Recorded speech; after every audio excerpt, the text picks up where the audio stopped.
If you're curious what the top questions are that I received regarding Social Security over the past year, then you'll want to watch this video as I'll be answering the top 4 questions that I received over the past year from all my listeners. Welcome back. This is episode 250. That's right, 250. I can't believe that I've made it to episode 250. Definitely been an incredible journey, and I thank all of you for your support. I certainly never imagined I'd get to episode 250 when I started this podcast almost 5 years ago. I was just starting as a way to get information out to people because we were going through COVID, and who knew if we'd ever come out of our houses again. Well, luckily we did, and I've kept the podcast going, and I'm very excited to have made it to this episode milestone, and I'm looking to continue to go well past, not exactly sure how far, but definitely well into the future. So I wanted to address this week some of the top questions that I've gotten over the past year. I do get a number of listener questions. I appreciate everyone that leaves a listener question.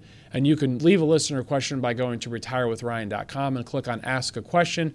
But I want to specifically address 4 listener questions that I received regarding Social Security.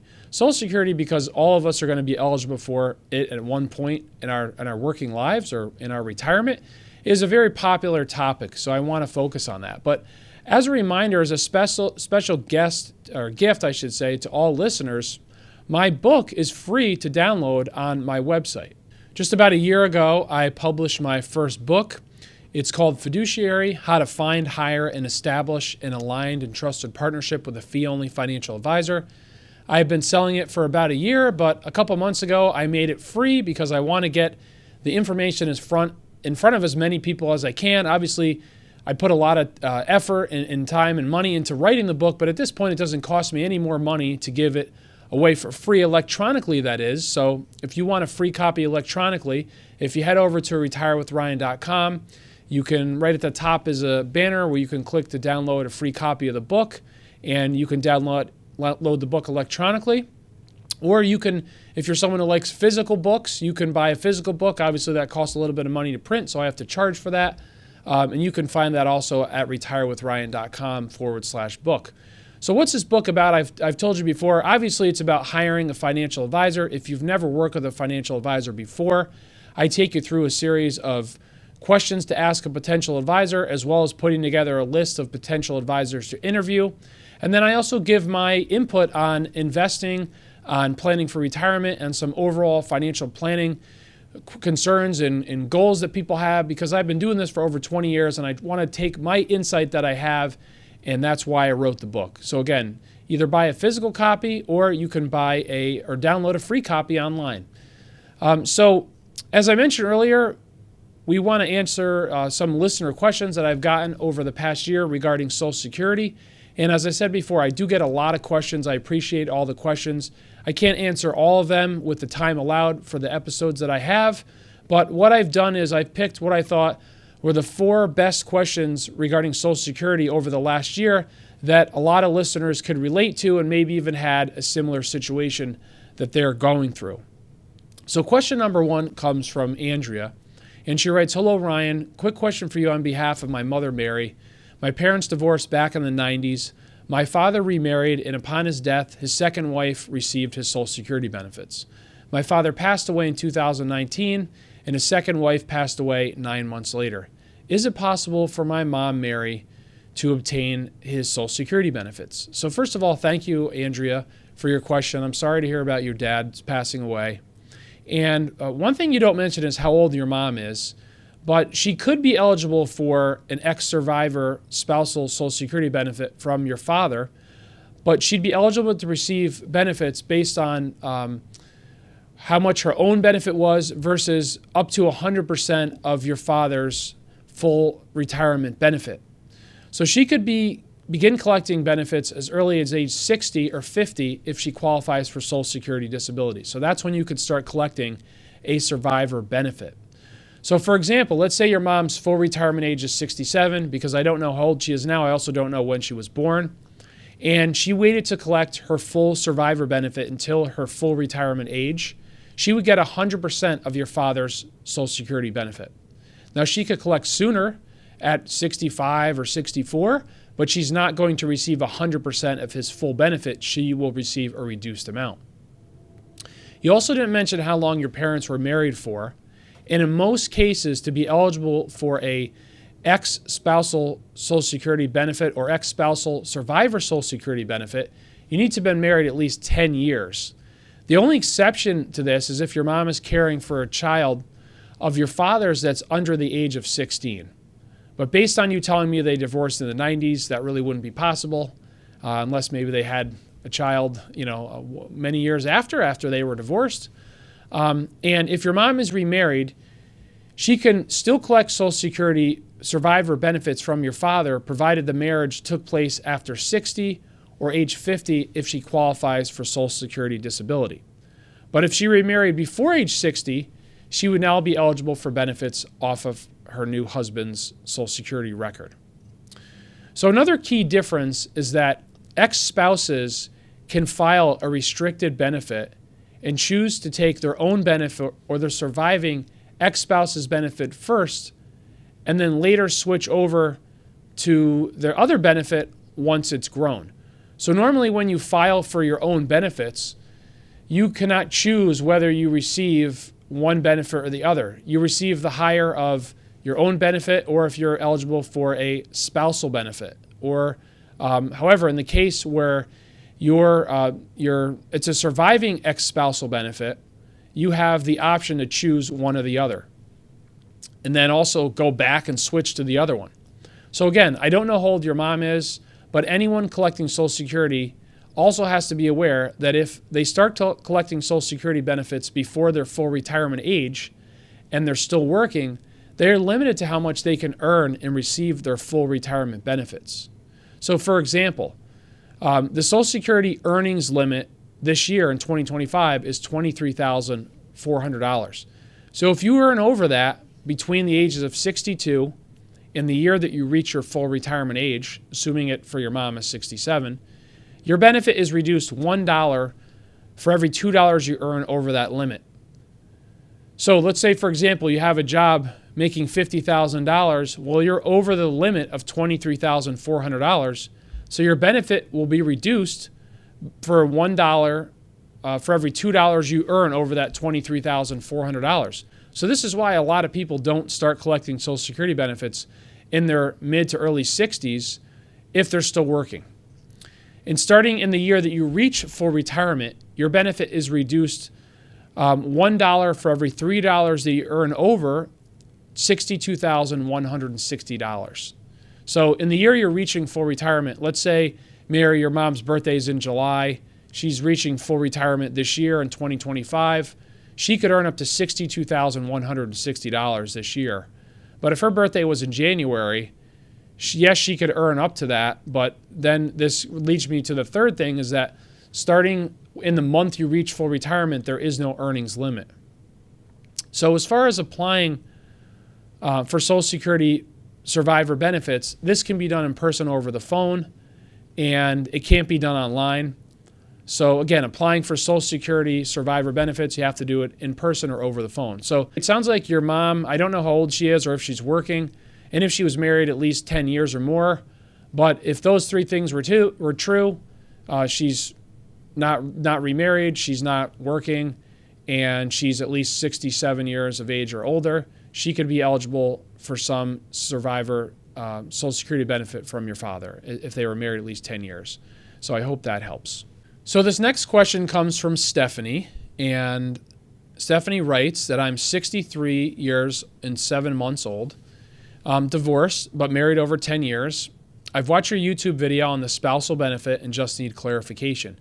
I was told by a CPA that I could apply for spousal benefit for my ex-spouse who is still living until I turned 67 and then switch over and apply for my own benefits. I called Social Security Administration and was told that I had to apply for my own Social Security benefit first. After watching your video, I'm officially confused. Sorry about that.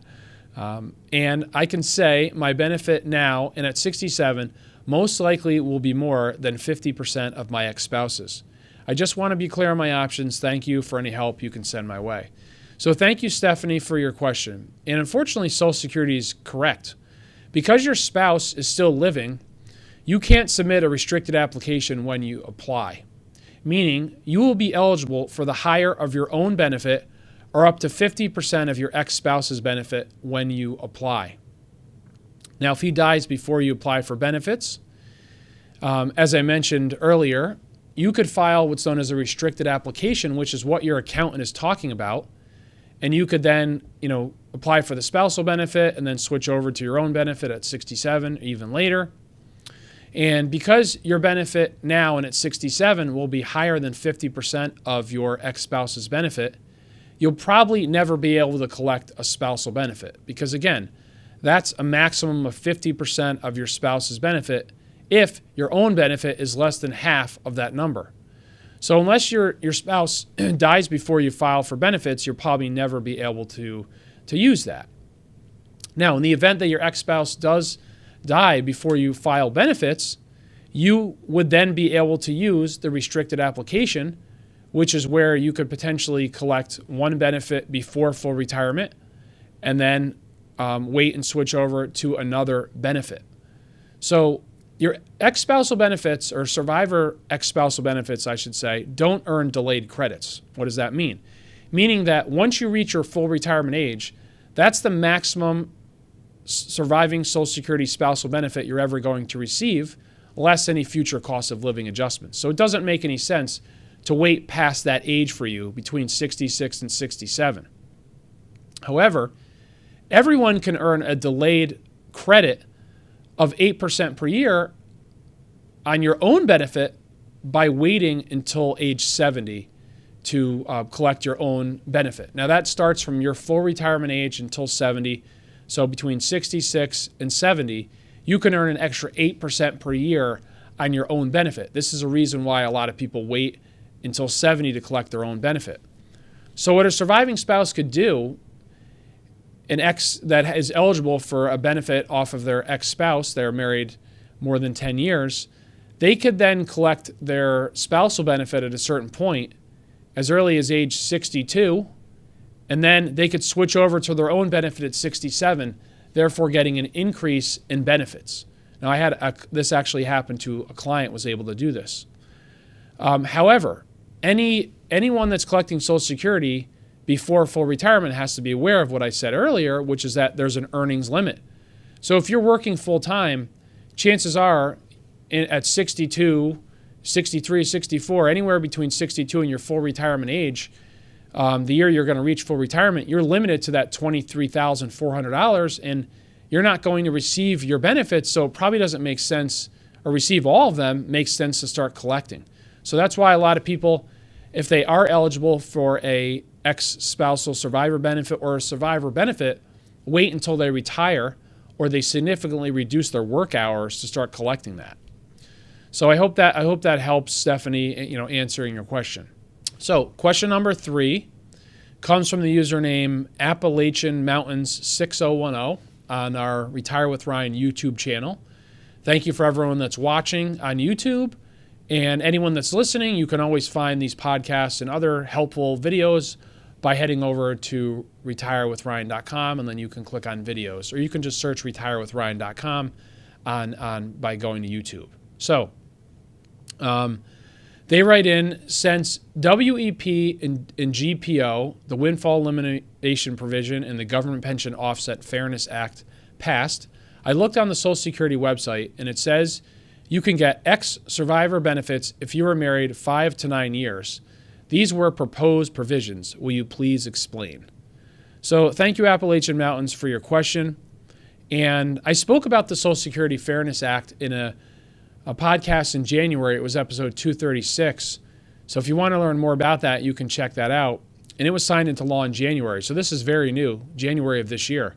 The Social Security Fairness Act impacts teachers, firefighters, police officers in many states, and also some civil service retirement employees of the federal government, or federal government employees that were covered by the civil service retirement system that had their own Social Security benefits reduced or their survivor benefits reduced because they were eligible for a pension that was exempt from Social Security wages. So this Social Security Fairness Act repealed all of this So that's great news. So it's allowing people to then collect their full Social Security benefit without any reduction, or a full survivor Social Security benefit without any reduction.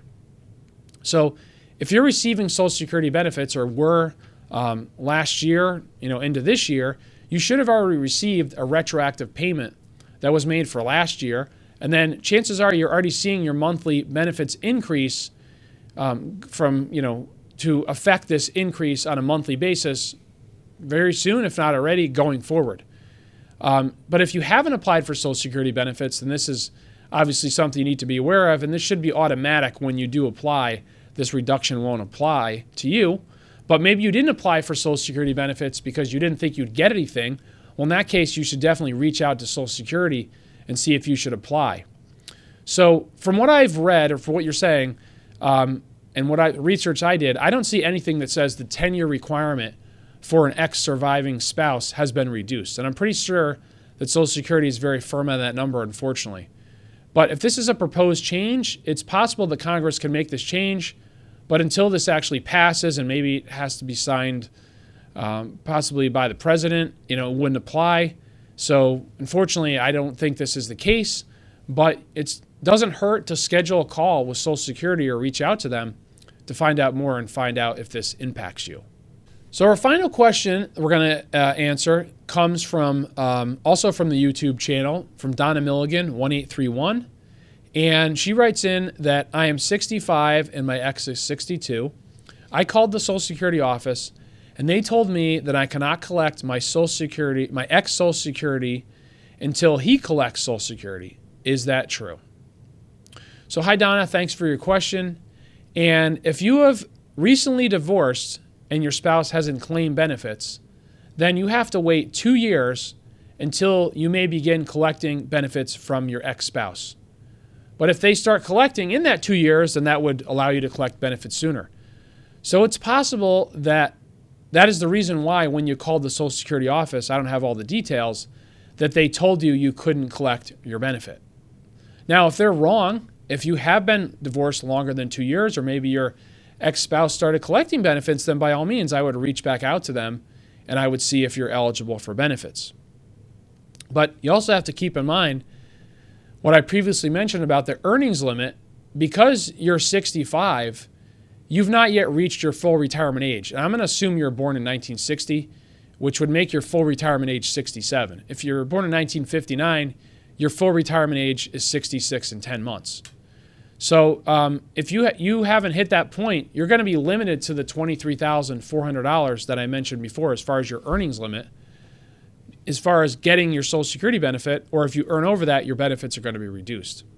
So that's definitely something to keep in mind, even if you find out you're eligible for your benefits and that the previous representative at Social Security spoke with you and you found out that they were wrong. And they do make mistakes from time to time, so definitely, give them a call if you find out that maybe you were given the wrong information.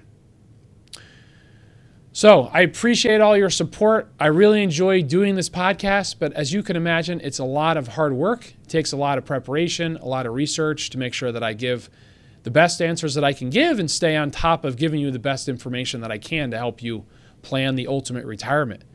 And I really appreciate any time I get listener feedback, even if it's just something telling me, hey, I really enjoyed this episode or this guest, or I'd like to have this guest, or here's a topic I would suggest for a future episode. That's really helpful. But also listener questions. I really appreciate those too. So thank you for all these great listener questions. If you've asked a listener question and I haven't answered it, I still might answer it in the future. And I look forward to doing some more episodes even in the coming weeks regarding listener questions. I want to keep them related to a similar topic. I think it's just a lot more impactful. And as always, you can head over to retirewithryan.com to drop me a note or leave me a listener question. Thanks again for your support, and I hope you have a great week, and I look forward to talking with you next Tuesday. Take care.